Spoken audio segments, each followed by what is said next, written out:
नमस्कार, आप देख रहे वीके न्यूज और मैं हूं आपके साथ सुनैना सिंह।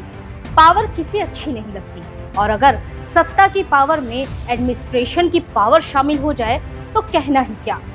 तो शायद यही वजह है कि दिल्ली में ट्रांसफर पोस्टिंग को लेकर आपकी रात खत्म होने का नाम ही नहीं ले रही। तभी तो दिल्ली के सीएम अरविंद केजरीवाल ने केंद्र की ताकत को चुनौती देते हुए एक बार फिर केंद्र से जंग की तैयारी कर ली है।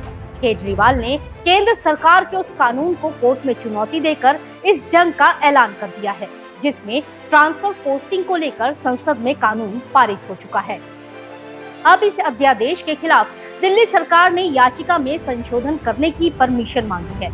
हालांकि ये कोई पहली बार नहीं है कि सीएम केजरीवाल ट्रांसफर पोस्टिंग पर केंद्र को चुनौती दे रहे हैं। पिछले दिनों केजरीवाल की आग राजनीतिक गलियारों से निकलकर दिल्ली के एलजी तक पहुंच चुकी थी। तो वहीं एक बार फिर अपनी पीड़ा जाहिर करते हुए दिल्ली सरकार की तरफ से चीफ जस्टिस DY चंद्रचूड़ की अध्यक्षता वाली बेंच को बताया गया कि दिल्ली सरकार ने पहले केंद्र सरकार के अध्यादेश को चुनौती दी थी, लेकिन वो संसद में पारित होकर कानून बन गया।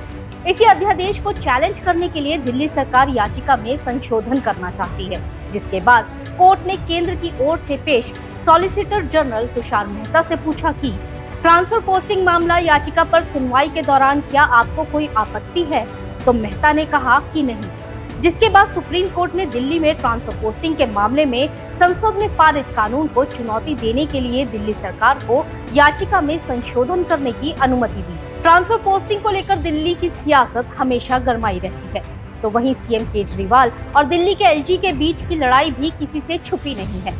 11 मई 2023 को सुप्रीम कोर्ट में 5 जजों की संविधान पीठ ने अफसरों पर कंट्रोल का अधिकार दिल्ली सरकार को दिया था।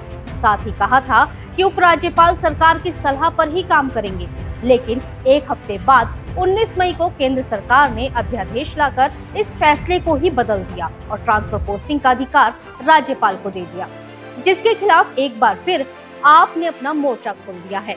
मामले को आसान भाषा में समझे तो सुप्रीम कोर्ट के फैसले में केंद्र सरकार के पास सिर्फ जमीन, पुलिस और कानून व्यवस्था के अधिकार हैं, इसलिए वो इन्हीं से संबंधित अधिकारों के ट्रांसफर पोस्टिंग कर सकती है।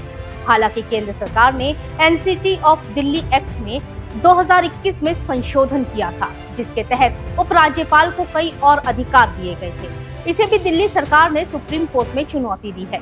ट्रांसफर पोस्टिंग को लेकर केजरीवाल हमेशा बीजेपी के निशाने पर रहते हैं। एक तरफ केजरीवाल बीजेपी पर एडमिनिस्ट्रेशन डिपार्टमेंट का गलत फायदा उठाकर अपने खिलाफ इस्तेमाल करने का आरोप लगाते हैं, तो वहीं बीजेपी दिल्ली शराब घोटाला, कोरोना काल में सरकारी आवास के रेनोवेशन पर खर्च किए गए करीब 45 करोड़ रुपए का मामला उठाकर उन्हें घेरती रहती है। बीजेपी का ये भी आरोप है कि इन आरोपों की जांच करने वाले अधिकारियों से केजरीवाल अपने मन मुताबिक काम करा सके, इसलिए वो ट्रांसफर पोस्टिंग का रोना रोते रहते हैं। चाहे कारण कोई भी हो, लेकिन इतना जरूर है कि पावर को लेकर केजरीवाल की ये लड़ाई आम नहीं खास बन गई है। कैसी लगी आपको हमारी ये खबर, हमें कमेंट बॉक्स में जरूर बताइएगा और अगर खबर अच्छी लगी हो तो लाइक और शेयर जरूर कीजिएगा। धन्यवाद। वीके न्यूज, राष्ट्र के नाम।